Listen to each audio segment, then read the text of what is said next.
इसी तरफ करते हैं राजधानी रायपुर का, जहां पर लेबर कोड के खिलाफ राष्ट्रव्यापी हड़ताल लगातार जारी है। राजधानी समेत प्रदेश भर में ट्रेड यूनियंस का प्रदर्शन। ईसी ऑफिस के बाहर धरने पर कर्मचारी, मशाल रैली से दिखा आक्रोश। रायपुर में दिखा राष्ट्रव्यापी हड़ताल का असर। देश की 10 प्रमुख ट्रेड यूनियंस और 100 से अधिक जन संगठनों के आह्वान पर प्रदर्शन। मशाल रैली में दिखा आक्रोश, बड़ी संख्या में श्रमिक शामिल हुए। चलिए खबर पर अधिक चर्चा करते हैं। सहयोगी हिमांशु हमारे साथ जुड़ गए। हिमांशु, ट्रेड यूनियन और श्रमिकों की हड़ताल लगातार जारी है। अपनी मांगों को लेकर लगातार लंबे समय से प्रदर्शनरत हैं और एक बार फिर बड़ी हड़ताल। जी देखिए, बता दें जिस तरह से लगातार जो है केंद्र सरकार के 4 लेबर कोड के विरोध में लगातार जो है all India insurance employees association के लोग लगातार प्रदर्शन कर रहे हैं और सरकार के खिलाफ नारेबाजी करते नजर आ रहे हैं। निजीकरण का विरोध बंद करें, निजीकरण नहीं होने देंगे, इस तरह के नारे लगातार आज एलआईसी ऑफिस के दफ्तर के सामने हमने देखा है। नारेबाजी, तमाम सैकड़ों लोग इकट्ठा होकर प्रदेश भर के कर्मचारी है वो वहां पर मौजूद है और लगातार उनसे प्रदर्शन कर जो है सरकार के खिलाफ नारेबाजी कर रहे हैं। बता दें जिस तरह से देश के 10 प्रमुख यूनियन और 100 से ज्यादा संगठन ने हड़ताल का आह्वान किया है और इसका असर जो है देश के 600 से ज्यादा जिलों पर भी इसका असर दिखने का दावा ये कर रहे हैं। वहीं बात की जाए तो आज एलआईसी ऑफिस के बाहर जिस तरह से लेबर कोड के विरोध में प्रदर्शन करते नजर आ रहे हैं और 4 लेबर कोड जिस तरह से केंद्र सरकार के द्वारा लाया गया है, इसके विरोध में इसके पहले भी इन्होंने प्रदर्शन किया था और आज फिर से प्रदर्शन किया है। और साथ ही लगातार इसको लेकर देशव्यापी हड़ताल आज जो है किया गया है। तो कहीं ना कहीं इसका असर जो है साफ तौर पर बैंकिंग प्रबंधन प्रणाली पर साफ तौर पर देखने को मिल रहा है और इसका असर भी राजधानी के कुछ बैंकों पर भी पड़ता हुआ साफ तौर पर दिखाई दे रहा है। तो आज प्रदेश भर के जो ऑल इंडिया इंश्योरेंस कंपनी के जो एम्प्लॉइज है वो राजधानी रायपुर के एलआईसी जो कि प्रदेश का मुख्य हेडक्वार्टर है वहां पर दफ्तर में आज प्रदर्शन नारेबाजी लंबे समय से सुबह से ही जारी है और अभी तक प्रदर्शन है अनवरत जारी है। और साथ तौर पे सरकार तक ये मैसेज देने का प्रयास किया जा रहा है कि जो लेबर कोड लाया गया है, जो नए कानून के अंदर सरकार के द्वारा लेबर के ऊपर जो थोपा गया है उस पर संशोधन किया जाए। और जिस तरह से पूरे मांगों को लेकर लगातार इसके पहले भी उन्होंने आह्वान किया था, इसके पहले भी प्रदर्शन हुई, कल देर रात मशाल रैली निकाली गई और आज सुबह से काम रोककर हड़ताल जो है दफ्तर में जारी है और प्रदेश भर के अलग अलग जिलों से लोग यहाँ पर पहुंचे हैं।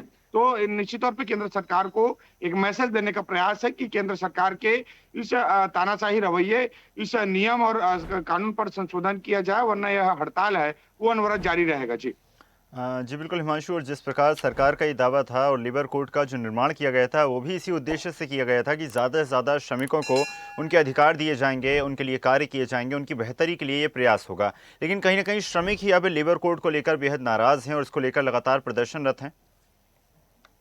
निश्चित तौर पे, क्योंकि श्रमिकों का आवाज उठाने के लिए AICC-AW ये एक संगठन है जो श्रमिक जो है श्रमिक संगठन के तौर पे जो पूरे देश हित में श्रमिकों की आवाज को बुलंद करने का काम करती है। और ये संगठन लगातार कोई भी हो, चाहे निजी हो चाहे प्राइवेट हो, ऐसे जो संगठन के आवाजों को, श्रमिकों की आवाजों को बुलंद करने का काम करती। तो जब से संसद में यह बिल पेश हुआ है उसके बाद से लगातार यह प्रदर्शन और सरकार के खिलाफ मोर्चा लगातार जारी है। और उसका इसके जो असर है वो राजधानी रायपुर में हमने बीते दिनों भी देखा है कि ये लगातार उस दौरान भी लेबर कोड का प्रदर्शन किया था। लेकिन आज देशव्यापी आंदोलन होने के चलते समर्थन में छत्तीसगढ़ के एलआईसी दफ्तर के बाहर यह प्रदर्शन है वो लगातार जारी है। तो निश्चित तौर पर प्रयास यही है कि सरकार तमाम जो तानाशाही रवैये के रूप में जिस तरह से नियम थोपा गया है उसे बदलने की मांग लगातार ये करते नजर आ रहे हैं। लेकिन अब ये कितना प्रभावकारी होगा, ये प्रदर्शन से क्या कुछ बदलाव होने की गुंजाइश है,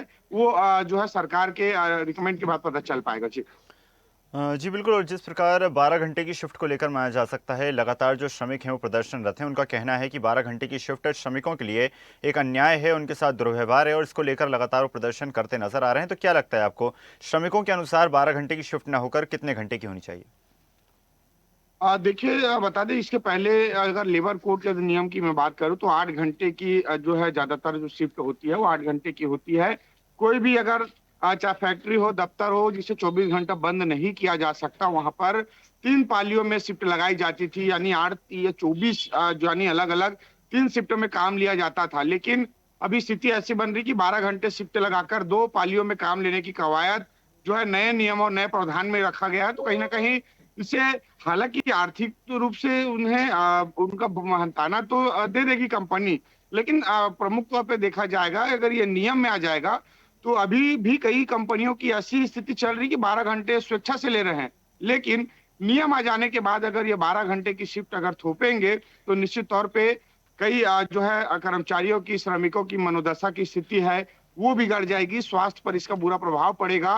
तो नियम ना बदल लाकर इसे स्वेच्छानुरूप जो जो स्थिति पहले थी वही स्थिति पर रखने की मांग जो है श्रमिक संगठन के द्वारा किया जा रहा है, जो कि नए नियम में 12-12 घंटे का शिफ्ट है वो संशोधित किया गया है। जी जी बिल्कुल हिमांशु, माना जा सकता है श्रमिकों की जायज़ मांग को लेकर लगातार वो प्रदर्शनरत हैं। अब देखने वाली बात होगी सरकार की तरफ से क्या कुछ कार्रवाई की जाती है, किस प्रकार इन समस्याओं का समाधान निकाला जाता है। आपका धन्यवाद हिमांशु, जुड़ने के लिए और जानकारी साझा करने के लिए। और ऐसी ही ताज़ा खबरों के लिए लाइक, फॉलो और यूट्यूब पर सब्सक्राइब कर बेल आइकन जरूर दबाइए और हर अपडेट के लिए विजिट कीजिए स्वदेशलाइव.com।